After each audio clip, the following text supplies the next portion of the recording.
آیت نمبر 55 اذ قال اللہ یا عیسیٰ انی متوفیک و رافعک الیہ۔ یاد کرو جب اللہ نے کہا کہ اے عیسیٰ علیہ السلام اب میں تمہیں لے جانے والا ہوں اور اپنی طرف اٹھانے والا ہوں، وہ مطہروک من الذین کفروا، اور تمہیں پاک کرنے والا ہوں ان لوگوں سے جنہوں نے تمہارے ساتھ کفر کیا، وجاعل الذین اتبعوک فوق الذین کفروا الی یوم القیامہ، اور غالب کرنے والا ہوں ان لوگوں کو جو تمہاری پیروی کریں گے قیامت تک ان لوگوں پر جو تمہارا انکار کر رہے ہیں۔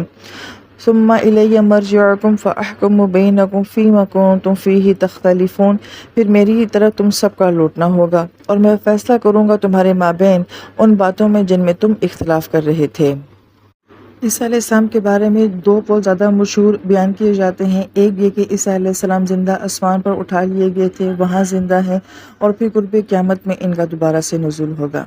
دوسرا قول ہمیں یہ ملتا ہے کہ عیسیٰ علیہ السلام قتل ہوئے تھے، دوبارہ زندہ کیے جائیں گے اور پھر قرب قیامت میں ان کا نزول ہوگا۔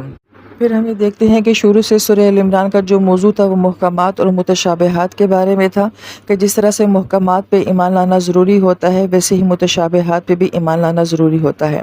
اور متشابہات کے بارے میں ہم نے یہ جانا تھا کہ وہ معاملات جن کے بارے میں اللہ پاک نے ہمیں واضح طور پہ نہیں بتایا، تو کسی چیز کو واضح نہ بتانا، انکلیئر چھوڑ دینا، تو گویا کہ اس کو بھی ماننا جو ہے یہ بھی ہمارے ایمان کا حصہ ہے۔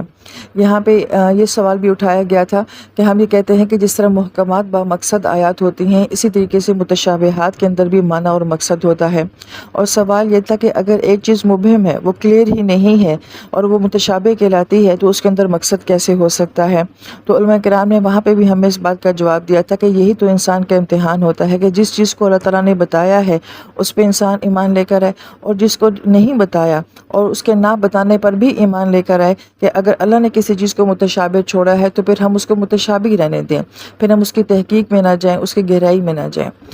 اب یہاں پہ عیسیٰ علیہ السلام کا جو معاملہ بیان کیا جا رہا ہے یہ بھی متشابہات میں سے ہے۔ قرآن واضح طور پہ نہیں بتاتا کہ ایکچوئل عیسیٰ علیہ السلام کے ساتھ کیا ہوا تھا، لہٰذا ہمارا اس کے اوپر ایمان ہونا چاہیے کہ اس کی حقیقت اللہ تعالیٰ ہی ذات بہتر جانتی ہے۔ قرآن صرف اتنی بات کہتا ہے کہ آپ کو آسمانوں پہ اٹھا لیا گیا تھا، لہٰذا اس کے اوپر ہمارا ایمان لانا ضروری ہے۔ کیسے اٹھا لیا گیا تھا یہ قرآن نے نہیں بیان کیا ہے، جبکہ ہم دنیا میں دیکھتے ہیں کہ اس بات پہ بہت زیادہ بحث اور مباحث ہیں، بہت زیادہ لوگوں کے اقوال موجود ہیں، بہت کچھ کتابوں میں لکھا گیا ہے کہ دراصل میں عیسیٰ علیہ السلام کو کیسے آسمانوں پہ اٹھا لیا گیا تھا۔ اس بات کو بیان کرنے کا مقصد یہی ہے کہ جب اللہ تعالیٰ نے ایک چیز کو متشابہ چھوڑا ہے تو پھر اس کے بارے میں اتنا تجسس کیوں ہے، اتنی تحقیق کیوں ہے، اتنی بحث و مباحثہ کیوں کیے جا رہے ہیں؟ البتہ جو چیز اللہ تعالیٰ نے واضح کی ہے وہ یہ کہ عیسیٰ علیہ السلام کا نزول جو ہے وہ قرب قیامت میں ضروری ہوگا، لہٰذا ہمیں اسی کے اوپر ایمان لانا چاہیے۔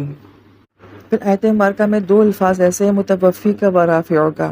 یہ ان کے بارے میں علماء کرام نے بہت زیادہ جو ہے وہ تحقیق بیان کی ہے، یعنی گرامر کے لحاظ سے، اس لیے کہ اس لفظ متوفی کا سے قادیانوں نے اپنا غلط عقیدہ جو ہے وہ گھڑ لیا ہے، اور وہ یہ کہتے ہیں کہ عیسیٰ علیہ السلام جو ہیں وہ فوت ہو چکے ہیں،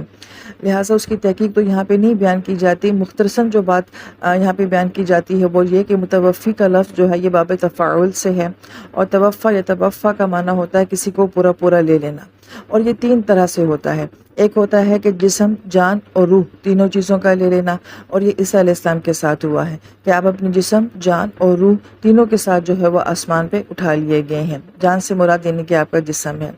جبکہ دوسرا معاملہ جو ہوتا ہے کہ روح اور جان کے ساتھ اٹھا لیا جانا، تو ہم یہ دیکھتے ہیں کہ یہ موت کا معاملہ ہوتا ہے کہ روح آسمانوں پہ اٹھا لی جاتی ہے اور جان جو ہے یعنی کہ جسم جو ہے وہ قبر میں دفن کر دیا جاتا ہے اور وہ فنا ہو جاتا ہے۔ اور تیسرا یہ ہوتا ہے کہ صرف روح کو لے جایا جاتا ہے اور روح کے ساتھ انسان کا شعور بھی جو ہے وہ چلا جاتا ہے، اور یہ معاملہ جو ہے وہ نیند میں ہوتا ہے۔ ہم دیکھتے ہیں کہ سورہ زمر میں اللہ تعالیٰ نے نیند کے لیے بھی ہے یتوفی الانفس حین موتہا کے الفاظ فرمائے ہیں کہ جب انسان سوتا ہے تو اللہ تعالیٰ جو ہے وہ اس کی روح کو لے لیتے ہیں۔ لہٰذا پھر متوفی کا یہ معنی ہوا کہ عیسیٰ علیہ السلام کو ان کے جسم، جان اور روح سمیت جو ہے وہ آسمانوں پہ پورا پورا لے لیا گیا ہے۔ پھر رافع کا یہ یعنی کہ کسی چیز کی بلندی کے لیے لفظ آتا ہے، تو یہاں پہ کچھ لوگوں نے اس سے یہ معنی دینے کی کوشش کی ہے کہ اس سے آپ کے درجات کی بلندی کا ذکر کیا گیا ہے، لیکن علماء کرام یہ فرماتے ہیں کہ جہاں کہیں بھی قرآن پاک میں رافع کا لفظ جو ہے وہ درجات کی بلندی کے لیے استعمال ہوا ہے تو وہاں پہ ضرور اس کے بعد کسی فزیکل چیز کو بیان کیا گیا ہے کہ کس چیز میں جو ہے وہ درجات کو بلند کیا گیا ہے۔ جیسے قرآن پاک کی آیت مبارکہ ہے وَالَّذِينَ أُوتُوا الْعِلْمَ دَرَجَاتٍ، کہ وہ لوگ جو علم والے ہوں گے ان کے بہت اونچے درجے ہوں گے، تو وہاں پہ بتایا گیا ہے کہ یہ رفت جو ہے وہ کس وجہ سے ہوگی، وہ علم کی وجہ سے ہوگی۔ لیکن یہاں پہ کوئی ایسا معاملہ نہیں ہے، بلکہ رافع کا الیہ فرمایا گیا ہے کہ ہم نے اپنی طرف جو ہے وہ اٹھا لیا ہے، لہٰذا اس سے مراد عیسیٰ علیہ السلام کا آسمان کے اوپر چلے جانا ہے۔ پھر آیت مبارکہ میں مطہرک من الذین کفروا کے الفاظ آتے ہیں، تو کس چیز سے عیسیٰ علیہ السلام کو پاک کر دیا گیا تھا؟ تو علماء کرام یہ فرماتے ہیں کہ بنی اسرائیل کی جو سوسائٹی تھی، ان کا ماحول تھا، اور اس ماحول کی جو غلاظتیں تھیں اور وہ ساری اذیتیں جو وہ کہ آپ علیہ السلام کو یہودی لوگ دیا کرتے تھے، ان سب سے پاک کر کے اللہ تعالیٰ نے آپ کو اپنی جانب اٹھا لیا تھا۔ پھر آیت مبارکہ میں یہ آتا ہے کہ وہ لوگ جو آپ کی تباہ کرنے والے تھے، انہیں غالب کیا جائے گا ان لوگوں کے اوپر جو کہ آپ کا انکار کرنے والے تھے۔ تو اس کے بارے میں جو ایک رائے پائی جاتی ہے وہ یہ کہ ہم یہ دیکھتے ہیں کہ عیسائیوں کے ہاتھوں یہودیوں کی مسلسل پٹائی جو ہے وہ ہمیں تاریخ میں ملتی ہے، لہٰذا پہلی مرتبہ جو ہیکل سلیمانی ہے اس کو بخت نصر نے مکمل طور پہ جو ہے وہ مسمار کر دیا تھا، اور پھر ان کو قیدی بنا لیا گیا تھا۔ پھر عزیر علیہ السلام آتے ہیں، ان کو کیسے چھڑاتے ہیں اور دوبارہ سے جو ہے وہ ہیکل سلیمانی کی تعمیر کی جاتی ہے۔ پھر دوسرا بدترین دور جو ان کے اوپر آتا ہے وہ ٹائٹس رومی کے ہاتھوں آتا ہے کہ جب ہیکل سلیمانی کو مکمل طور پہ جو ہے وہ مسمار کر دیا جاتا ہے، اور ایک دن میں 1,20,000 یا 1,33,000 یہودی جو ہیں وہ قتل کر دیے جاتے ہیں۔ بعض علماء کرام نے یہ فرمایا کہ وہ اب تک ایسے ہی شہید ہے، اور صرف ایک دیوار وہاں پہ باقی ہے جہاں پہ جا کے یہودی لوگ جو ہیں وہ باقاعدہ وہاں پہ روتے ہیں اور گریہ وزاری کرتے ہیں۔ درمیان میں حضرت عمر رضی اللہ عنہ کا دور آتا ہے، جب آپ بیت المقدس کو فتح کرتے ہیں تو آپ کا یہ احسان ہوتا ہے کہ آپ وہاں پہ اس شہر کو سب کے لیے کھول دیتے ہیں، یہودیوں کے لیے بھی، عیسائیوں کے لیے بھی، مسلمانوں کے لیے بھی۔ البتہ یہ شرط لگائی جاتی ہے کہ وہاں پہ کوئی یہودی جو ہے وہ کسی قسم کی بھی پراپرٹی جو ہے وہ نہیں خرید سکے گا۔ پھر ایک طویل تاریخ چلتی ہے کہ کس طرح سے مختلف طرح کی سازشیں ہوتی رہیں، اور ان دی اینڈ آخر یہودی لوگ اس بات میں کامیاب ہو گئے کہ ان لوگوں نے ایک ڈکریشن کے ذریعے یہ معاہدہ منظور کروا لیا کہ یہودی جو ہیں وہ فلسطین میں جائیدادیں خرید سکتے ہیں۔ پھر جب ان لوگوں نے خریدنی شروع کر دی، اس پہ قبضہ کرنا شروع کر دیا، تو آج جو سارے حالات ہیں وہ ہمارے سامنے ہیں۔ اور اس آیت مبارکہ کے ضمن میں ایک دوسری بات یہ بھی کہی جاتی ہے کہ آیت میں جو ہے نتبعو کا لفظ آ رہا ہے کہ جو آپ کی اتباع کریں گے، اور اتباع کے اندر ہوتا ہے کسی کو فالو کرنا چاہو تو محبت کے ساتھ، اور ان کو جو ہے وہ غالب کیا جائے گا۔ تو ہم یہ دیکھتے ہیں کہ عیسیٰ علیہ السلام کے چلے جانے کے بعد تو آپ کی اتباع کرنے والے جو سچے حواری تھے ان کو تو شہید کر دیا گیا تھا، اور پھر اس کے بعد تو آپ کے دین کو جو ہے وہ مسخ کر دیا گیا تھا، تو آپ کے سچے چاہنے والے تو باقی رہے ہی نہیں تھے۔ تو یہاں سے علماء کرام یہ فرماتے ہیں کہ جب عیسیٰ علیہ السلام کا قرب قیامت میں نزول ہوگا، اس وقت جو آپ کو دیکھ کے آپ کے اوپر ایمان لے کر آئیں گے، جو آپ کے سچے چاہنے والے، آپ کو سچے فالو کرنے والے ہوں گے، انہیں اس دن جو ہے وہ یہودیوں کے اوپر غالب کیا جائے گا۔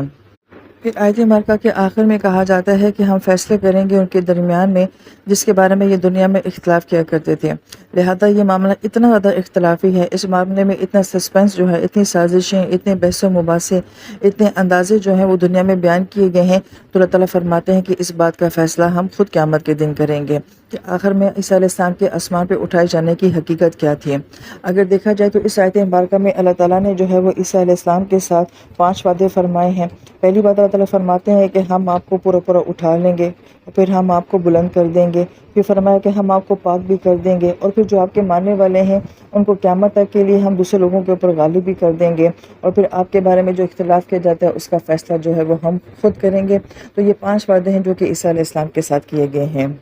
پھر آیت نمبر 56 میں اللہ تعالیٰ فرماتے ہیں فَأَمَّا الَّذِينَ كَفَرُوا فَأُعَذِّبُهُمْ عَذَابًا شَدِيدًا فِي الدُّنْيَا وَالْآخِرَةِ، اور وہ لوگ جنہوں نے دنیا میں روش اختیار کی، کفر کی، ہم انہیں سخت عذاب دیں گے دنیا میں بھی اور آخرت میں بھی، وَمَا لَهُم مِّن نَاصِرِينَ، اور نہیں ہوں گے ان کے لیے کوئی مددگار۔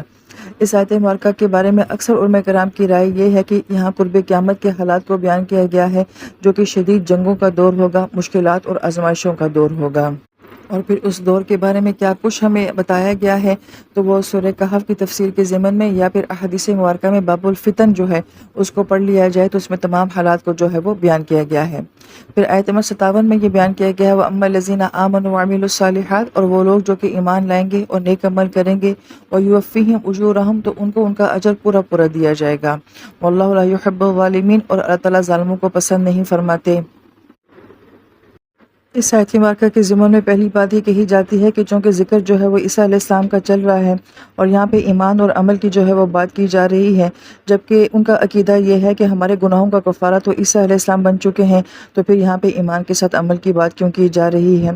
پھر دوسری بات یہ کہ عیسیٰ علیہ السلام جو ہیں بنی اسرائیل کے انبیاء میں سے ہیں اور بلکہ ان کے آخری نبی ہیں، جبکہ ہم یہ دیکھتے ہیں کہ ہر نبی نے نبی علیہ السلام کے آنے کی بشارت دی تھی۔ تو پھر ان کی چین میں یعنی کہ جو بنی اسرائیل کے انبیاء آئے ان میں سے کسی نبی نے یہ کیوں نہیں کہا کہ ایک نبی ایسا بھی آنے والا ہے جو کہ سب لوگوں کے گناہوں کا کفارہ بن جائے گا؟ ایسی کوئی روایت ہمیں نہیں ملتی۔ تیسری بات یہ کہی جاتی ہے کہ عیسیٰ علیہ السلام جو ہیں وہ تو تورات اور انجیل دونوں کی تبلیغ کیا کرتے تھے، اور تورات میں جو ہے وہ احکام بیان کیے گئے ہیں، تو اگر عیسیٰ علیہ السلام ان کے لیے گناہوں کا کفارہ بن چکے ہیں تو پھر وہ تورات کے احکام کو کیوں بیان کیا کرتے تھے؟ پھر اس آیت مبارکہ میں کہا جا رہا ہے کہ ہر انسان کو اس کا پورا پورا اجر جو ہے وہ دیا جائے گا، اور اجر جو ہوتا ہے وہ کسی کام کے بدلے میں دیا جاتا ہے۔ تو گویا کہ یہ الفاظ بھی جو ہیں وہ ان کے عقیدے کے اوپر ایک طرح سے ضرب بن رہے ہیں کہ عمل کا اجر ہوتا ہے۔ تو اگر عیسیٰ علیہ السلام ان کے لیے کفارہ بن چکے ہیں تو پھر انہیں عمل کی کیا ضرورت ہے اور پھر اجر کی کیا ضرورت ہے؟ اور آیت مبارکہ کے آخر میں جو کہا گیا کہ واللہ لا یحب الظالمین، کہ اللہ تعالیٰ جو ہیں وہ ظالمین سے محبت نہیں کرتے، تو اس آیت مبارکہ کے ظالم کون ہیں؟ یہ وہ لوگ ہیں جن کا کفارہ کا عقیدہ ہے، جن کا تثلیث کا عقیدہ ہے۔ تو گویا کہ عقیدہ رکھنا جو ہے یہ بہت بڑا ظلم ہے۔ اور یہاں پہ محبت کی نفی کی بات کی گئی ہے، اس کی وجہ یہ بیان کی جاتی ہے کہ عیسیٰ علیہ السلام کے ماننے والے جو ہیں وہ لو آف گاڈ کی بات کرتے ہیں، محبت کی بات کرتے ہیں۔ ایون یہ کہ ان کے ہاں یہ بھی مانا جاتا ہے کہ چونکہ ہم عیسیٰ علیہ السلام سے محبت کرتے ہیں اس لیے اللہ تعالیٰ جو ہے وہ ہمارے ساتھ محبت کرتے ہیں۔ تو گویا کہ یہاں پہ اس بات کی بھی نفی کی جا رہی ہے کہ جو کوئی بھی ایسا عقیدہ رکھتا ہے، چاہے وہ تثلیث کا عقیدہ ہے یا وہ کفارے کا عقیدہ ہے، تو ایسا عقیدہ رکھنے والے ظالم لوگوں سے اللہ تعالیٰ کی ذات کبھی محبت نہیں کر سکتی۔